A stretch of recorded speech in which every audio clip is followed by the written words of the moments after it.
Hello everyone, welcome back to the channel. In this video, we explain how to limit product purchases per customers in Shopify.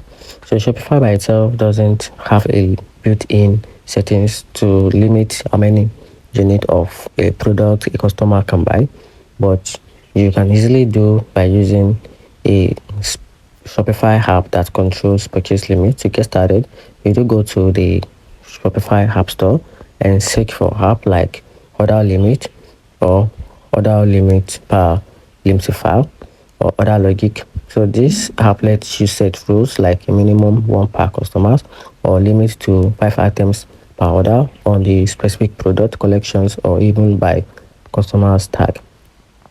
After installing the app, you will find an easy to use the dashboard where you can choose the products you want to limit. You can then enter the desired quality limit.